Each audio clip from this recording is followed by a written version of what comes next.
Tervehdys katsojat. Nimittäin jotkut teistä varmaan ihmettelevätkin, mikä ihme on tämä minun uusi kanavani. Ja nyt sen voikin kertoa. Tämä Leevi 2009 blog on minun alkuperäisen kanavani Leevi 2009 sisällä-kanava, johon minä laitan kaikki poistetut kohtaukset ja tämmöistä, miten se tehtiin, viestejä ja kaikenmoista muuta puhejuttua. Eli tänne ei juuri itsessään ei mitään itse videota tule, vaan kaikkia tämmöisiä koosteita.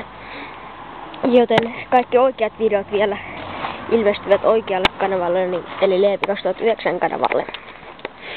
Ja tämä onkin sitten ensimmäinen videoni tässä kanavassa. Että tästä sitten lähtee. Muistakaa tilata tämä ja sitten alkuperäinen kanavani. Kiitos.